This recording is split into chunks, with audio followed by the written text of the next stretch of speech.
हमने पहले वीडियो में बात करी रिवाइवल थी सा लग रहा है। कि मेटल सेक्टर साइक्लिक रहता है, हमें दिख भी रही है यहाँ पे साइक्लिसिटी। आप एवरेज निकालोगे ये साइक्लिसिटी का तो आपको 5 साल टाइप्स मिलेगा।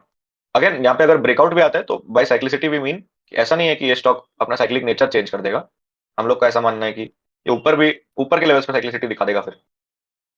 इसलिए हम्म। पीएसयू स्टॉक्स से में बड़ा पैसा पार्क करना तभी सेंसिबल है if you are okay with handling all those swings. और एक एक पीएसयू स्टॉक था ना जो अभी अच्छा फटा था, पीएफसी। ये हम्म। ये तो फटा तो फिर उसके बाद कहाँ ही हाँ, रुका। तो अभी तक ग्रीन कैंडल रुकी नहीं। अगेन ऐसा नहीं है कि हमने कोई कॉन्सेप्ट इलस्ट्रेट कर दिया तो वो 100% एक्यूरेट रहता है। ऐसे एक्सेप्शन आपको बहुत बतेरे मिल जाएंगे। टोटल कितने स्टॉक है स्टॉक मार्केट में? कुछ 2000 टाइप्स है ना। हाँ, एनएससी में, बीएससी वगैरह में तो और भी ज्यादा है।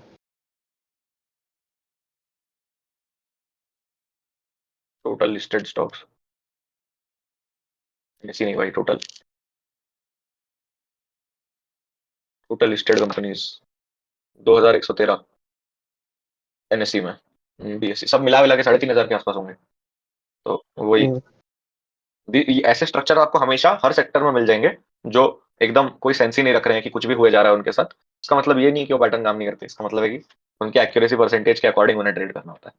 तो ये हमने रफली वो वाले स्टॉक्स देख लिए रखे झुंझुनवाला सर के पोर्टफोलियो के, जिनमें ज्यादा बात करने का कोई वो खास काफी पॉइंट नहीं फेमस था। मेन स्ट्रीम स्टॉक्स हैं, सबको पता है अच्छे स्टॉक्स हैं, इनके फंडामेंटल हमेशा ही साउंड रहते हैं सालों साल। तो अब उन स्टॉक्स पे चलते हैं जिनमें ज्यादा मसाला है। चूज कर, ऑर्डर वाइज नहीं चलेंगे, तू चुन। चूज करूँ? Delta Corp. हो जाए।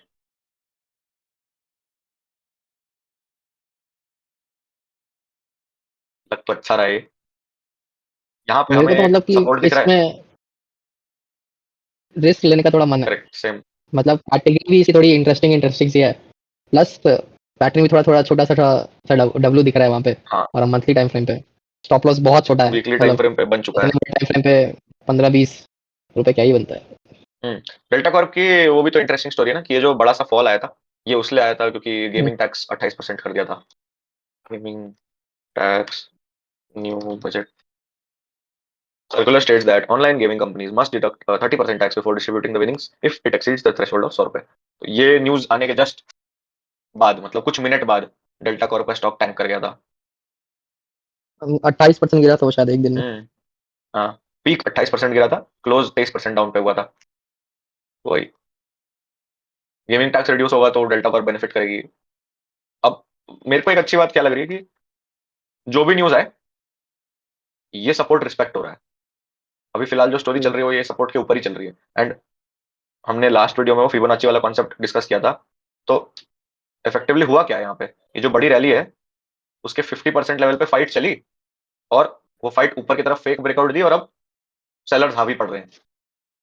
फाइट अभी भी उसी जोन में है और ये सपोर्ट रिस्पेक्ट हो रहा है। ये चीज अच्छी लग रही है मेरे को फिलहाल डेल्टा कॉर्प के बारे में। और राकेश झुनझुनवाला सर के एक पुराना अच्छा इंटरव्यू भी है कि ही बिलीव्स कि सबसे ज्यादा पैसा जो बनता है वो सिन स्टॉक्स में बनता है।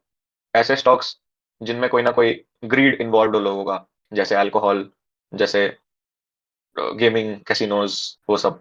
आइडियल केस इन्वेस्टेबल नहीं है ये। जैसे एक हमें अच्छा हाँ। पिक मिल गया था बाय ये इंडिया बुल रियल एस्टेट और इंडिया बुल हाउसिंग फाइनेंस, ये उतना आइडियल सा नहीं है। और बता। और फिर उसके बाद नज़ारा। नज़ारा में तेरी है क्या होल्डिंग?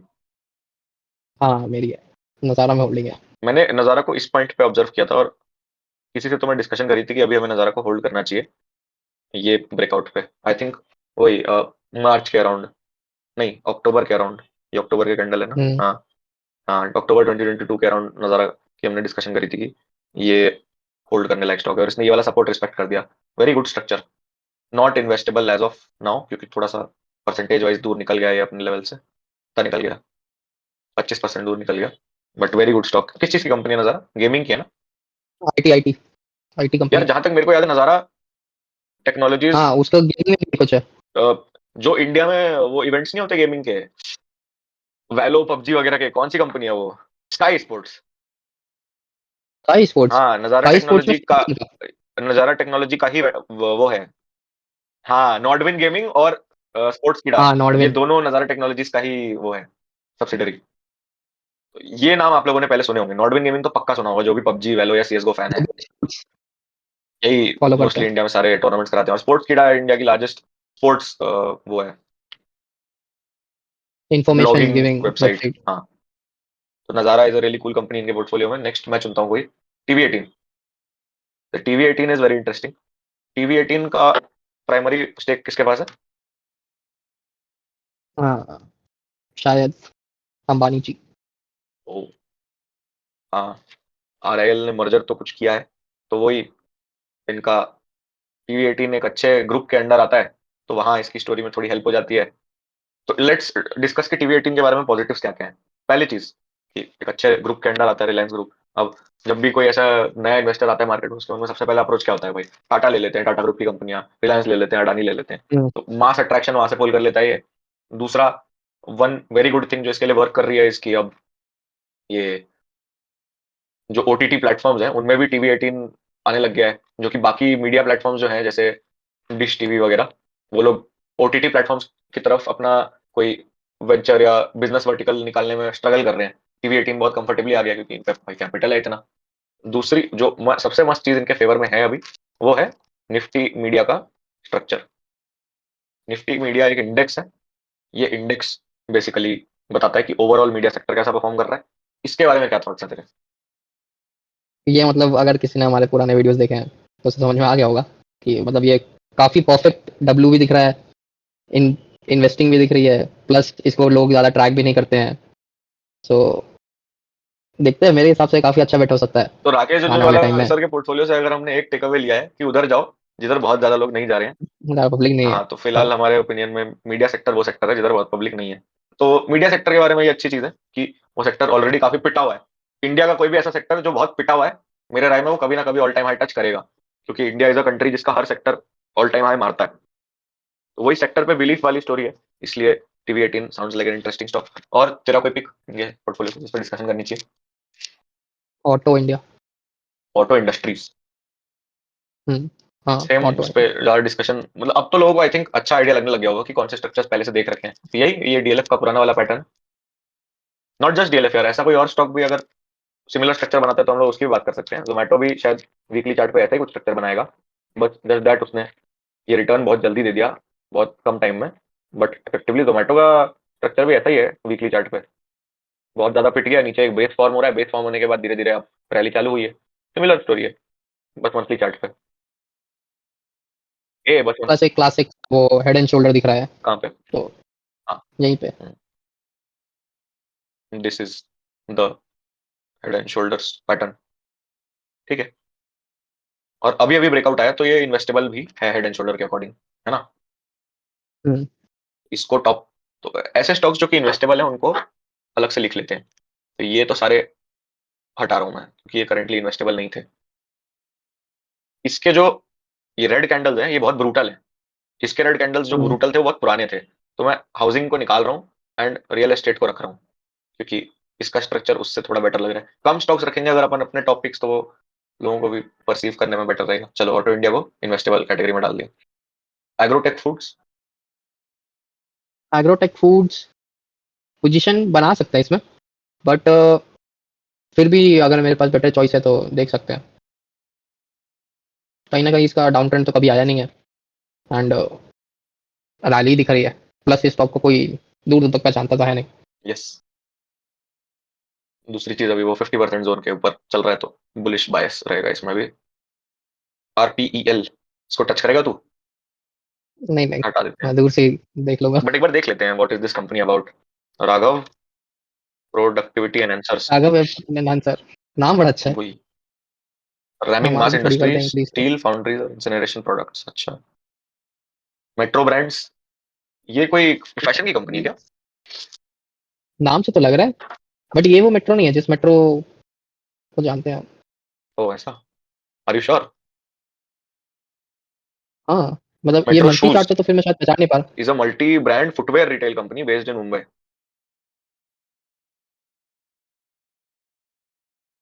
ये देख भाई, ये सब भी होता है गूगल पे। 4 analyst have given the stock a sell rating.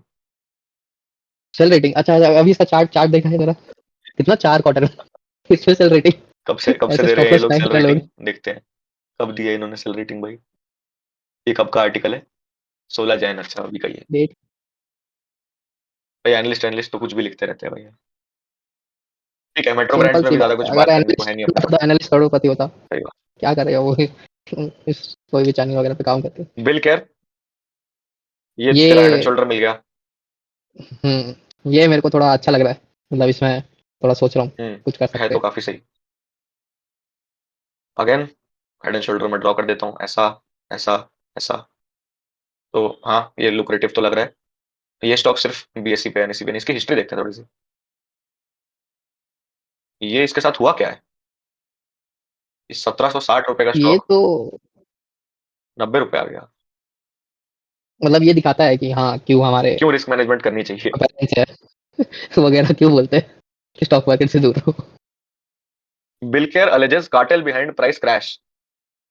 अच्छा, when did Rakesh Jhunjhunwala buy bill care? Bill care as of June end have been investors since 2015। 2015 देखते हैं। ये फेज, ये कंसोलिडेशन फेज में राकेश झुनझुनवाला सर घुसे थे। सही है यार, इनकी बाइंग तो अभी प्रॉफिटेबल चल रही होगी, बट आई थिंक ये बहुत अच्छा टाइम है एक्यूमुलेट करने का। ये देखने से थोड़ा वो ये जरूर दिखता है कि हाँ वो जो रूट्स होते हैं ना एक इंसान के, कहाँ से है, भले ही अब वो एलीट इन्वेस्टर है पर उनके ट्रेडिंग रूट्स दिखते हैं। कहाँ से आया था। यप। देन ये स्टॉक अब तो ब्रेकआउट दे गया है, अब ये इन्वेस्टेबल नहीं दिख रहा है। Singer India limited, I don't know what it does, but it started with a cup pattern या फिर बड़ा सा डब्ल्यू बेस जो कहने के लो। ये भी, ये इसमें तो दूर दूर तक अभी नहीं दिख रहा हाँ, कुछ। जुबिलेंट फार्म होगा इसके बारे में। इसको भी मैं पास कर दूंगा मतलब ये कहीं ना कहीं अब वो अप्रोच कर रहा है टुवर्ड्स इट्स 50% रेंज। बट अच्छा स्टॉक दिख रहा है ये तो मेरे को। मतलब कह सकते हैं बट मेरे हिसाब से थोड़ा सा बेटर है। क्योंकि वीकली चार्ट पे सर थोड़ा, मतलब मंथली पे ही दिख जाएगा। थोड़ा सा हेड एंड शोल्डर भी यहाँ पे बना है, ये कैंडल भी स्ट्रॉन्ग सी है। अच्छा दिख रहा है मेरे को तो ये। और स्टॉप लॉस भी 50% का है। ठीक है, इसको इग्नोर कर लेते हैं फिलहाल। नजारा पे हमने ऑलरेडी बात कर ली, टीवी 18 पे भी बात कर ली, डेल्टा पर पे भी बात कर ली। अनंत राज, इसको हम टच करेंगे? नहीं, इसको हम बिल्कुल टच नहीं करेंगे। किसी को जानना है कि, इसमें भी फुल स्टेरॉइड्स पे। हाँ, किसी को जानना है कि राधा किशन दवानी सर का बीएफ यूटिलिटीज हमें क्यों अच्छा लगा था, या फिर इंडिया बुल रियल एस्टेट क्यों अच्छा लग रहा है, तो अच्छा ही इसलिए लग रहा है क्योंकि ऐसे स्टॉक्स और ऐसे स्ट्रक्चर एग्जिस्ट करते हैं। ये और रैली, मेरे को लगता है अभी भी लोगों को ये स्टॉक के बारे में नहीं पता होगा। वही मतलब अभी तक तो ये न्यूज में आ जाना चाहिए था। सही है। तो ठीक है जिस दिन आएगा उस दिन शॉट मारेंगे। लोगों को बताओ ऐसे कि अगर ये स्टॉक में, अगर मान ले तूने ये पुल बैक पे खरीदा होता, तो बुक करने का सोचता है इस रैली में कहीं भी?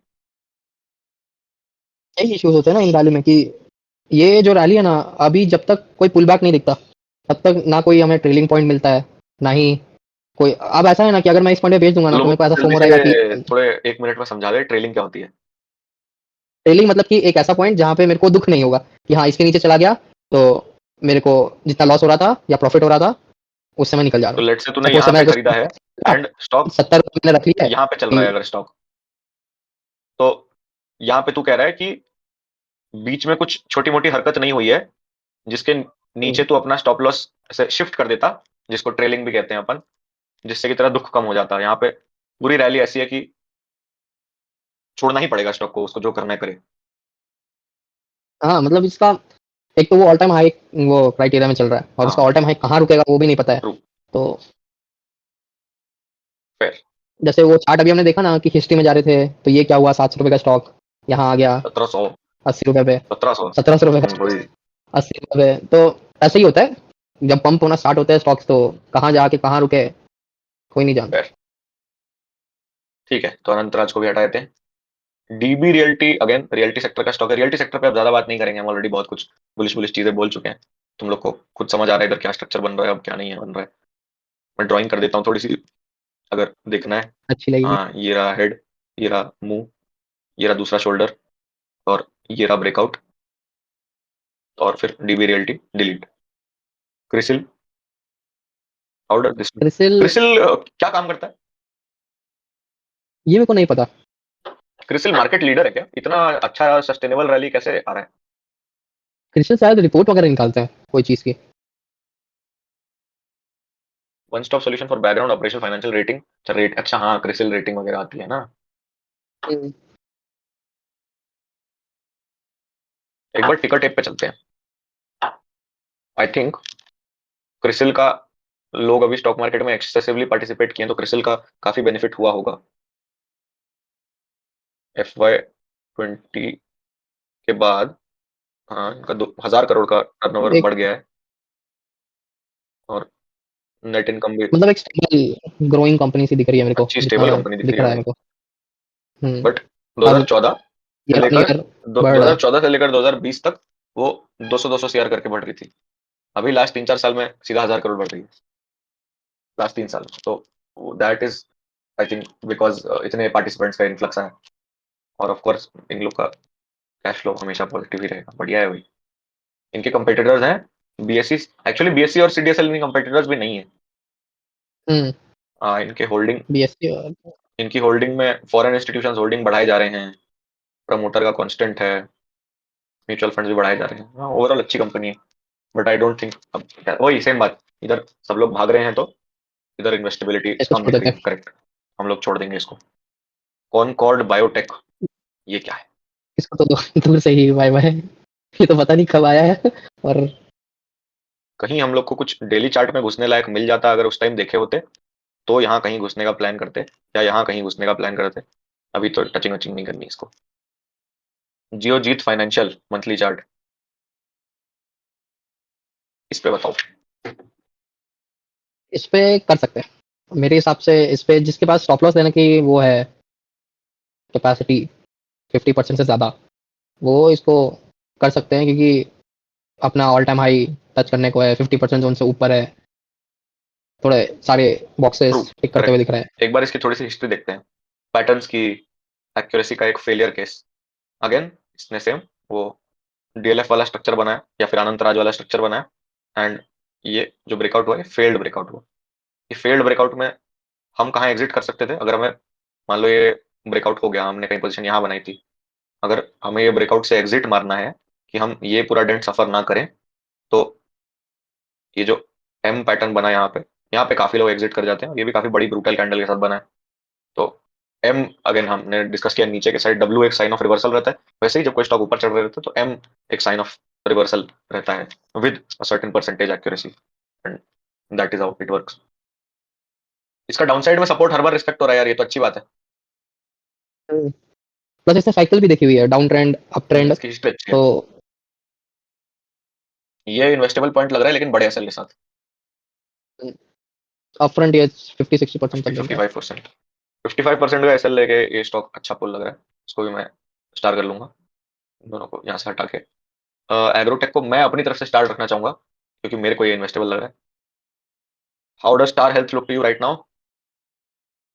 स्टार हेल्थ इस टाइम फ्रेम पे अगर मेरे को कोई स्टॉक नहीं मिल रहा है तो कहीं ना कहीं इंटरेस्टिंग है, क्योंकि सपोर्ट को तो रिस्पेक्ट कर रहा है, हम्म, और स्टॉप लॉस छोटा सा है, तो रिस्क मैनेजमेंट मेरे को करेक्ट। अच्छी दिख रही है अगर मेरे को लॉन्ग करना है इसे तो। मैक्स एसएल भी जो पड़ेगा वो 15 से 20% के बीच का पड़ेगा, अगर थोड़ा अच्छा एसएल लेना है इसके लोगों का। अगर टाइट लेना है तो यहाँ तक का भी ले सकते हो, 10% से कम है। ये अच्छा दिख रहा है। हमने शायद पहले बात करी थी ये कंसोलिडेशन की, तो this is also an example of consolidation. एक टाइट रेंज है, वो स्टॉक टक टक टक टक टक मूव करे जा रहा है। मैं इसको इन्वेस्टेबल कैटेगरी में डाल दूंगा फिलहाल। Next Aptech. एपटेक पे तूने मेरे को बताया था कि कुछ तो इंटरेस्टिंग है। एपटेक में जैसे यहाँ पे सिंपल सा वो दिखी रही है एक लाइन बना के, हाँ।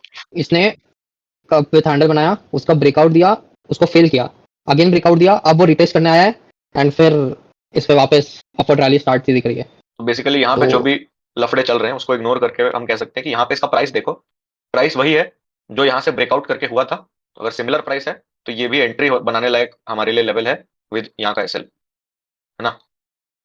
हम्म, वही, मतलब एक ही बात हो गई ना। जैसे अगर कोई स्टॉक ऐसे कप और हैंडल बनाता है, या तो इसको यहाँ पे हम लेंगे, या तो अगर कोई स्टॉक ऐसे ऐसे जाके ऐसे ऐसे ये करता है, यहाँ भी एंट्री बनाई जा सकती है और यहाँ का एसएल डाला जा सकता है, प्राइस सेम ही रहेगा। बस बीच में उसने थोड़ी हिस्ट्री और देख ली, तो तुम्हें शायद कोई और डेटा पॉइंट मिल जाए एसएल डालने के लिए, बट यहाँ पे हमें कोई और डेटा पॉइंट नहीं मिला। तो ये एसएल के साथ अभी भी ये अट्रैक्टिव ही लग रहा है। गुड। नेक्स्ट, वाटेक वाबाब, ये क्या है? इसका तो कभी नाम नहीं सुना, यार मैंने बट सुना है इसका नाम, बट मैंने कभी सर्च नहीं इंटरेस्टिंग करा। होता। करता हूँ। किस चीज की कंपनी है? Water management. Water management.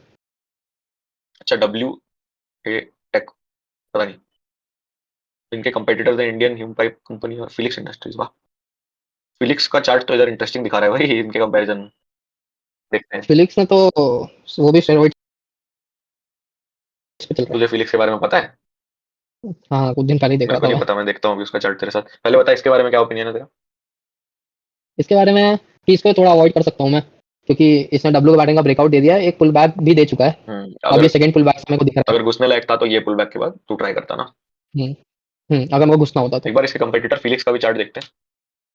भाई, ये क्या चल रहा है?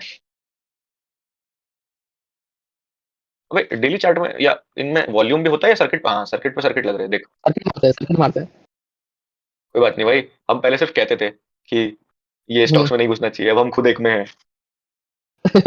हमारा टेक इंडिया निर्माण भी मार रहा है सर्किट। डेली सर्किट डेली मारता है। सर्किट मारता है, अब हो सकता है ये स्टॉक आ जाए यहाँ और हम किसी को मुंह हम्म। दिखाने के लायक और ना मेरे रहे। को exit ना मिले। हाँ, एग्जिट ही ना मिले सर्किट पे सर्किट। तो फॉर एनीवन जिनको ये मजाक समझ नहीं आ रहा, इन स्टॉक्स में वही कैपिटल डालना चाहिए जो, अगर कल को कंपनी बंद हो जाए, शट ऑफ हो जाए और वो कैपिटल पूरा उड़ गया तो भी तुम शांत रहोगे, क्योंकि बहुत हाई प्रोबेबिलिटी है। करूर व्यासा बैंक, ये भी उतना सही कैंडिडेट नहीं लग रहा है। ऑल टाइम हाई क्रॉस कर चुका है, कहां पे एक घोड़ा रुकेगा नहीं पता। Prozone realty, again realty sector तो हम्म। राकेश जुनवाला सर का दो सेक्टर में अच्छा वेटेज दिख रहा है मेरे को तो। एक रियल्टी, एक हम्म। मेडिकल, फार्मा और रियल्टी। हाँ। अगेन ये स्टॉक के बारे में ज्यादा डिस्कस करने लायक कुछ है नहीं, अच्छा स्ट्रक्चर दिख रहा है, बेस को रिस्पेक्ट कर रहा है ये। और अगर इन्वेस्ट करो तो, क्योंकि छोटा टिकट साइज का स्टॉक है, 40 रुपए का स्टॉक है, इसलिए परसेंटेजेस बहुत बड़े बड़े मिलेंगे अभी। स्टॉक परसेंटेज लॉस होगा 60% का, 50% का। वैसा इसलिए होता है क्योंकि गेन पोटेंशियल भी तो 200 300 400% का होता है। तो उस प्रपोर्शन हम्म। में चीजें चलती हैं इसलिए। अगेन ये भी 193 रुपीज का स्टॉक है, बट हाँ, हिम टेक्नोफोर्ज पे आ गए अब हम। इसमें इंटरेस्टिंग चीज ये है कि ये हमें पता ही नहीं है कि राकेश झुनझुनवाला सर के पोर्टफोलियो का पार्ट है या नहीं है। कुछ हम्म। डॉक्यूमेंट्स कह रहे हैं, कुछ आर्टिकल्स कह रहे नहीं है। तो but this is one of the interesting stocks जो कि इन्वेस्टेबल स्टेज पे हम दोनों को लग रहा है, इसलिए हमने ये लिस्ट में डाला है। तेरा इस रैली के बारे में क्या ख्याल है? अगर तूने ये रैली में, मान ले तू इसमें स्टॉक में होता, और ये देख क्या क्रेजी चीज है, ये 2007-8 के क्रैश में ये स्टॉक क्रैश नहीं किया है। हाँ, वही चीज देख रहा था वही, अगर तू ये कि रैली में ये स्टॉक में होता, तू ये कुछ चार सौ ना रुपए का लेवल जिनमें देख के आया होता, तो कहीं इसमें पूरे स्टोरी में एग्जिट करता। मैं, टफ है। वही मैं शायद कर जाता, नहीं करता पता नहीं। मतलब एक स्टॉक है मेरे पास ऐसा कि जो मेरे को ऐसा लग रहा है कि हो सकता है उसमें ऐसा कुछ कहानी, नेम? वो डीबी अच्छा हाँ, करके। तूने बताया था। तो इसमें मेरी बाइंग बहुत कम की है, इसने ऊपर से ब्रेकआउट भी दे दिया, अब ऑल टाइम हाई छूने को लग रहा है। भाई ऑल टाइम हाई छूने होना तो ठीक है, वही इसमें ट्रेलिंग लेवल अगर इसको भी मानूं तो ये बहुत अग्रेसिव ट्रेलिंग लेवल है, हम्म। बहुत आराम से ये सेल हिट हो जाएगा। हाँ, तो हाँ, वही चीज है। वही इसमें भी ट्रेल करने की स्पेस नहीं है। ठीक है। और मेरी इसमें बाइंग ना मतलब बहुत आइडियल होता है ना, हम्म, वैसी है समझ गया, कि एकदम नीचे का डब्लू पे। तो अब हम इन 8 स्टॉक्स पे आ जाते हैं जो हमें इन्वेस्टेबल लगे इनके पोर्टफोलियो में।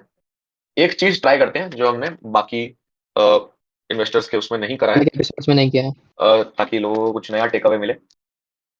परसेंटेज एलोकेशन हम निकालते कैसे हैं, वो ट्राई करते हैं। कि अगर ये 8 स्टॉक्स का हम्म। तेरे को पोर्टफोलियो बनाना होता और आज की डेट पे तेरे पे 1 लाख रुपए होते, इनमें तू कितना कितना डालता? अभी लाइव करेंगे। तो पहले इंडिया बुल रियल एस्टेट, तो पहले तो 1 लाख का पोर्टफोलियो, तो तू रिस्क कितना लेता अपने पोर्टफोलियो पर? अब क्योंकि ये सब वैसे स्टॉक्स हैं जो मेरे को 10 गुना 20 गुना करके दे सकते हैं, हम्म, जिनमें पोटेंशियल है correct, these are not large cap in stocks, coming correct. Years. हाँ, वो तो कहीं ना कहीं मेरा रिस्क 50-60% तो रहेगा, फिफ्टी कि परसेंट क्योंकि अगर मैं टारगेट कर रहा हूँ। हाँ। Got it. अगर अगर कोई बंदा कंजर्वेटिव रिटर्न्स टारगेट कर रहा है कि उसको साल के एंड में 20% चाहिए, तो उसका पोर्टफोलियो रिस्क मैक्सिमम 6 7 8% से ज्यादा नहीं होना चाहिए। नहीं होना चाहिए। अगर अगर वो अमाउंट तुम्हारे लिए एक्सपेंडेबल है कि तुम वो अमाउंट पे हैवी रिस्क ले सकते हो in the anticipation to make 3 4 times that capital, तो फिर पोर्टफोलियो रिस्क बढ़ाना पड़ता है। और रिस्क का मतलब एक्चुअल रिस्क होता है, ऐसा नहीं है कि तुम रिस्क बढ़ाओगे तो हमेशा रिटर्न ही बढ़ते हैं। रिस्क वो पूरा किसी दिन जेब पे आ सकता है, वो अभी ना क्या हो गया, बुल मार्केट में सब लोग कंफर्टेबल हो गए हैं कि हाँ भाई मैं 30% रिस्क ले लूंगा और ये चीजें वर्कआउट कर जाएंगी, 30% का 2-3x मिल जाता है, कैपिटल डबल हो जाता है, चीजें सॉर्टेड है। बट अभी 2-3 साल बाद जब और मार्केट पार्टिसिपेशन आएगी, ऐसा नहीं होगा, बुल मार्केट कभी तो खत्म होगा ही होगा। उसके बाद ये चीजों की एक्यूरेसी थोड़ी फेड अवे होनी चालू होगी, जब कि अंधी रैली में स्टॉक्स भाग रहे हैं। जैसे अभी अगर अपन कप एंड हैंडल या हेड एंड शोल्डर पकड़े, 10 में से 7 सही हरी हो जाते उड़ हैं। जाते हैं। तो ऐसा टाइम आएगा जब 10 में से 4 सही हो रहे होंगे। वो टाइम के लिए इंपॉर्टेंट है कि तुम नेट पोर्टफोलियो रिस्क कितना रख रहे हो, वो हमेशा डिफाइंड रहे एट हर पॉइंट। तो चल 1 लाख में तू 50,000 रिस्क लेना चाहेगा, 50,000 रिस्क हम्म, को थोड़े छोटे टर्म्स में ब्रेक डाउन कर देते हैं। पर स्टॉक कितना रिस्क हो जाएगा वो, हम्म। कितना, 8 टुकड़े में 6 में? सिंप्लीफाई कर देते हैं ना, इनमें से 3 स्टॉक निकाल ही दे जिनके स्ट्रक्चर अच्छे नहीं लग रहे, बता। एपटेक हम्म, निकाल दूं? निकाल दो। ये तेरे को पसंद नहीं था, एग्रोटेक निकाल दूं? हम्म, एक लास्ट को निकाल दे।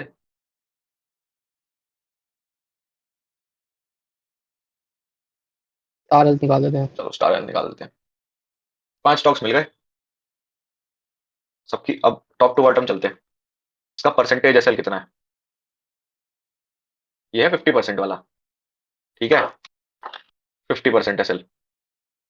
अगर इसमें 10,000 रिस्क लेना है हमको, तो 20,000 डालने पड़ेंगे। हम्म, तो लेट से 20 कि का, 10,000 खोने को तैयार हूँ मैं। करेक्ट, तो लेट से इधर हो गया 20,000 का एलोकेशन, 20K और 50%। फिर नेक्स्ट स्टॉक, इसमें एसएल कहाँ डालेगा तू? ये शोल्डर के नीचे शोल्डर से और थोड़ा नीचे। हाँ, 70% का हो बस। जाएगा।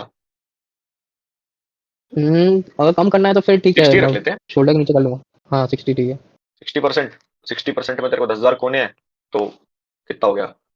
बीस, चौबीस चौबीस हजार हजार समथिंग। 24K and 60%। कितना हो गया तूने डाल दिया? 44K तूने डाल दिए। 44। अब बिल केयर पे चलते हैं। इसमें बॉस कहाँ एसएल डालोगे आप? यहाँ? डालना तो वही चाहिए आइडियली। तू क्या डालता, कहीं बीच में? मैं इसके ऊपर रख सकता हूँ, वो जो स्पाइक है ना, रेड वाली। हाँ, ये थोड़ा छोटा ऐसा रखने के लिए। चलो ट्राई करते हैं। हर टाइप की एलोकेशन देख लेते हैं ना। 30%, चलो 30% पे आपको 10K लूज करने हैं, तो आपको 30,000 डालने पड़ेंगे। हम्म, 30-33 हजार। हाँ ठीक, वही। तो 30K कर देते हैं और 30% कर देते हैं। 74K एग्जॉस्ट हो चुके हैं। अब हम्म, ये स्टॉक में कितना एसएल है? ये तो पूरा लेना ही पड़ेगा, हम्म, 55%। तो सिंप्लिसिटी के लिए 60 मान लेते हैं और इसमें भी 24 का इन्वेस्टमेंट मान लेते हैं। 24K और 60%।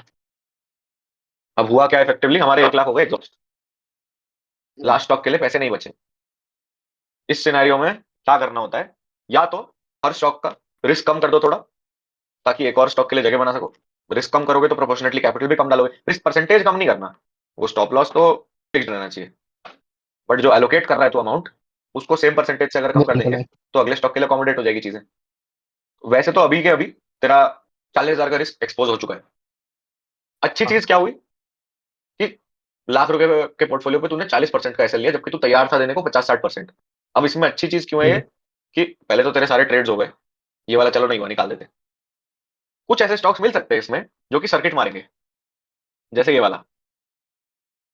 हो सकता है जैसे ये वाले फॉल में ये सर्किट मार रहा था, अभी जब ये अगली बार कभी गिरेगा तो हो सकता है ये सर्किट मारता मारता गिरे। तो वो जो 10% का बफर है बिटवीन तेरा मेंटल मेंटल स्टॉप लॉस और जो एक्चुअल पोर्टफोलियो रिस्क हम प्लान कर रहे हैं, 40K और 50K के बीच का, वो जो बीच का 10,000 है, वो ऐसे डेंट वगैरह हैंडल कर लेगा कि इन केस ऐसा कुछ हो गया कि सर्किट लग रहा है या सीधा ही गैप डाउन खुल गया वो स्टॉक बहुत बड़ा, और उसके बाद जो नेक्स्ट बिड आस्क मिला तेरे को वो बहुत नीचे मिला, तो उस केस में वो कुशन तेरे को थोड़ा सा प्रोटेक्ट कर लेगा। यहाँ पे हम ऐसा हम करने को रिकमेंड नहीं कर रहे कि इतना अग्रेसिव पोर्टफोलियो बनाओ 40% का, but that is how portfolio construction is done. अगर तुमको 1 लाख रुपए पे 5% रिस्क लेना है, तो उसको 1% रिस्क को 5 स्टॉक्स में डिवाइड करो एंड देन फिगर आउट कि हर स्टॉक में कितना एलोकेट करना है, वैसे ही पोर्टफोलियोज बनाने चाहिए। तो ये ड्रिल करके आई थिंक लोगों को थोड़ी इंसाइट मिली होगी। तो राकेश झुंझुनवाला सर के पोर्टफोलियो के बारे में इतना ही इन्फॉर्मेशन हम लोगों को मिल पाया। The best thing about him is कि वो अपफ्रंट मीडिया में बोलते थे कि वो ट्रेडर है, वो ट्रेडिंग करते हैं, वो स्पेकुलेशन करते हैं, एंड हम्म, उतना अकम्प्लिश्ड आदमी अगर मीडिया में कह रहा है कि उन्होंने अपनी इनिशियल वेल्थ ट्रेडिंग से बनाई है, तो लोगों को दिखना चाहिए कि there is some science behind it. And वो अपने लास्ट स्टेज तक भी वो ट्रेडिंग करते थे। उनकी वो कौन सी इंटरव्यू थी, तू क्या कह रहा था एक बार वो वाली चीज बता। हाँ वो अभी बता दो हाँ इसमें ही। हाँ सो बेसिकली एक इंटरव्यू था उनका, उसमें ऑन गोइंग इंटरव्यू था जिसमें उनको पूछा जा रहा था पर्सपेक्टिव इंडिया के बारे में, कोई स्टॉक के ऊपर, स्पेसिफिक स्टॉक के ऊपर। हम्म, सो उनने उस स्टॉक पे बुलिश सेंटिमेंट्स बताए थे अपने, थोड़े से एकदम अपफ्रंट नहीं बताए थे, बट हाँ थोड़े थोड़े से दे के इशारे। अच्छा फिर उसके बाद ऑन वीडियो ओनली, मतलब आप मिल जाएगा आपको वो वीडियो, कि उनको कॉल आता है उनके कोई बंदे का, डीलर। एंड उनको बोलते हैं हाँ डीलर ब्रोकर जो भी आप बोल लो, हम्म, वो उनको बोलते हैं कि अच्छा उसको बेच दो। अब वो आप चार्ट देखोगे उस स्टॉक का कौन तो सा। वो बर्बाद से गए पे, नाम नहीं पता, उसका नाम नहीं बताते कोई भी। अच्छा, तो वही वो, मतलब he was a very active trader, जो कि उनकी चीज के बारे में, उनके बारे में मस्त चीज थी। वो टाइटन को उनने भाई 2003 में किया था। सो अगर वैसे स्टॉक देखते हैं ना राकेश आज भी Jhunjhunwala sir, Titan buy price कुछ तो मिलेगा गूगल पे। 3 है, buying shares for just 40 rupees. 3 रुपए से फेमस हुआ था वो, कि 3 रुपए से उनकी बाइंग हुई थी।